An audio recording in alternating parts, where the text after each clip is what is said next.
தெய்வம் நீ என்று உணர் யூடியூப் சேனல் உங்களை அன்புடன் வரவேற்கிறது.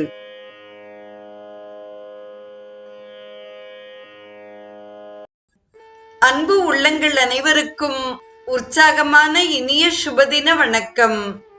இன்றைய ஸ்ரீ கௌமாரம் நிகழ்வில் கந்த புராணத்தில் நாம் முதலாக காண இருப்பது சொர்க்கத்தில் வரவேற்பு குறித்த பகுதியாகும்.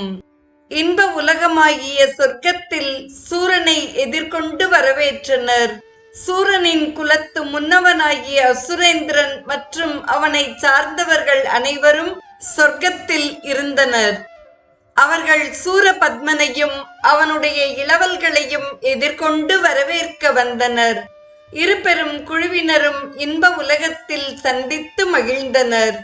தனது சூறாவளி சுற்றுப்பயணத்தை முடித்துக்கொண்டு சூரபத்மன் பூவுலகம் திரும்பினான்.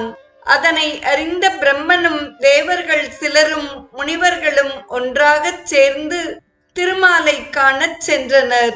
தங்களுக்கு சூரனால் நேர்ந்த சிறுமைகளை கூறினர். நாம் தக்கன் வேள்வியில் பங்கு பற்றியதே இச்சிறுமைகளுக்கு காரணம் என்ற திருமால் சூரனை புகழ்ந்து போற்றுவதே அப்போதைக்கு இயன்ற செயல் என்றும் கூறினார். அதன்படி சூரனை காண திருமாலும் தேவர் குழுவினரும் பூவுலகம் வந்தனர். அக்குழுவில் 11 கோடி ருத்ரமூர்த்திகள் இருப்பதைக் கண்டான் சூரன். சிவபெருமானை போன்றே விளங்கிய அவர்கள் யார் என திருமாலிடம் வினவினான் சூரன். படைப்பு தொழில் புரியும் பிரம்மன் ஒருமுறை தானே பரம் என்று செருக்கு கொண்டான். அதனால் அவனுடைய படைப்பு தொழில் தடைப்பட்டது. தனது தவறை உணர்ந்த பிரம்மன் ஈசன் அருளில்லாமல் எதுவும் நடவாது என்று தெளிந்தான். பலகாலம் சிவபெருமானை நோக்கி தவம் புரிந்தான். சிவபெருமான் தரிசனம் தராததால் பிரம்மன் வருந்திக் கண்ணீர் வடித்தான். அக்கண்ணீர் துளிகள் யாவும் பேய் வடிவம் கொண்டு பிரம்மனை சூழ்ந்து கொண்டு துன்புறுத்தின. அதனால் சோர்வடைந்த பிரம்மன் மயக்க நிலையை அடைந்தான். அப்போது ஒரு கனவு வந்தது. பிரம்மனே, நீயே பரம் என்று எண்ணி செருக்குற்றதால் உனது தொழில் தடைப்பட்டது. இப்போது நல்லுணர்வு பெற்றதால் மீண்டும் உனது தொழில் நன்றே நிகழும் என்று பிரம்மனின் கனவில் கூறினான் ஈசன். பிரம்மன் கனவு கலைந்து விழித்தெழுந்தான். அவனுடைய நெற்றியில் இருந்து 11 ருத்திரர்கள் வெளிப்பட்டனர். அவர்கள் பிரம்மனின் படைப்பு தொழிலுக்கு உதவிட வந்துள்ளதாக கூறினான் சிவபெருமான். உடனே பிரம்மன் 11 ருத்திரர்களிடம் படைக்கும் பணியை கொடுத்தான். அவர்கள் ஒவ்வொருவரும் 1 கோடி உயிர்களை படைத்தனர். ஆனால் அவ்வுயிர்கள் பிரம்மன் படைக்கும் உயிர்களைப் போல் ஒன்றுக்கொன்று சிறிதும் வேறுபாடு இல்லாமல் ஒரே மாதிரியான வடிவத்துடன் தோன்றின.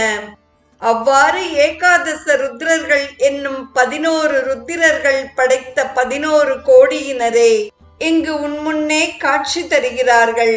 பிரம்மன் தான் உருவாக்கும் உயிர்களைப் போல் அவர்களால் வேறுபாடுகளுடன் கூடிய உயிர்களை படைக்க இயலாது என்று உணர்ந்தான். பிறகு மீண்டும் தானே நேரில் படைக்கும் தொழிலை மேற்கொண்டான். ஏகாதச ருத்ரர்கள் படைத்த 11 கோடி ருத்திரர்களை சிவபெருமான் வானாளும் தேவர்கள் இனத்தில் சேர்த்து அருளினான். அமரர் குழுவுடன் வந்த 11 கோடி ருத்திரர்கள் குறித்த இத்தகவல்களை திருமால் சூரபத்மனிடம் உரைத்தார்.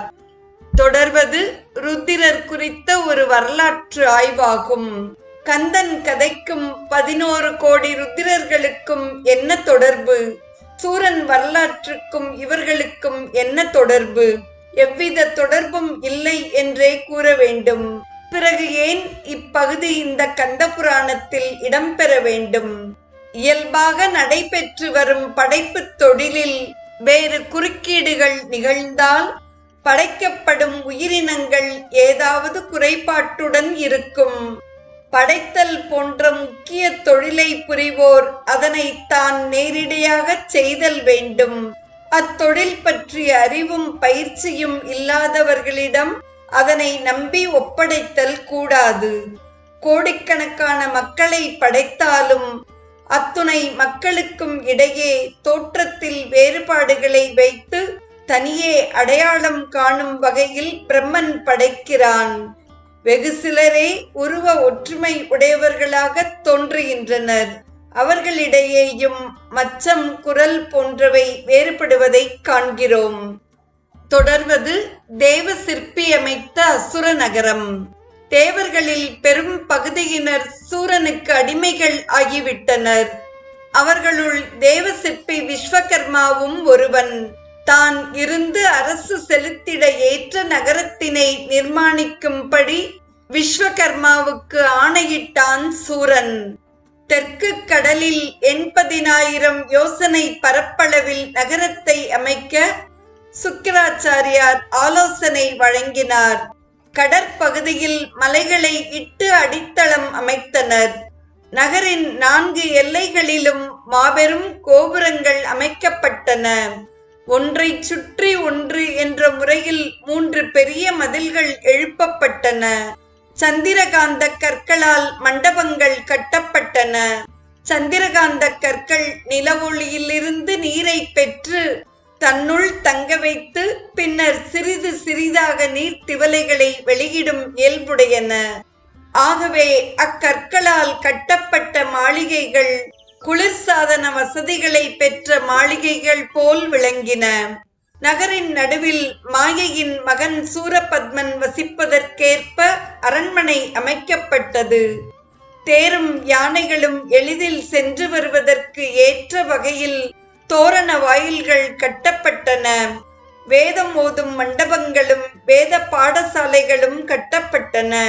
உணவு கூடங்களும் அவற்றை அடுத்து நறுமணம் உள்ள தாம்பூல மண்டபங்களும் அமைக்கப்பட்டன. கலை நிகழ்ச்சிகள் நடைபெறுவதற்கு ஏற்ற பல்வேறு மண்டபங்களும் அமைக்கப்பட்டன.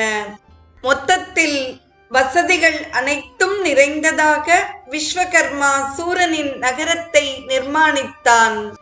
நாளைய நிகழ்வில் அரியணை அமர்ந்த சூரனையும் அவனது அரசாட்சியையும் குறித்து சிந்திப்போம். இன்றைய ஸ்ரீ கௌமாரம் நிகழ்வில் கந்த புராணத்தில் சூரபத்மனுக்கு சொர்க்கத்தில் கிடைத்த வரவேற்பு குறித்தும் 11 கோடி ருத்திரர்கள் தோன்றிய விதம் குறித்தும் தேவ சிற்பி அமைத்த அசுர நகரம் குறித்தும் பகிரப்பட்ட செய்திகளை செவிமடுத்த அத்துணை நல்ல உள்ளங்களுக்கும் நெஞ்சார்ந்த நன்றி. மீண்டும் நாளைய நிகழ்வில் இணைவோம். தெய்வம் நீ என்று உணர் யூடியூப் சேனலை கேட்டு மகிழ்ந்த நீங்கள் உங்கள் நட்பு வட்டத்திற்கும் பகிர்ந்து தொடர்ந்து உங்களது நல்ல ஆதரவினை சப்ஸ்கிரைப் செய்து வழங்குமாறு அன்புடன் வேண்டுவது உங்கள் அன்பின் விசாலம்.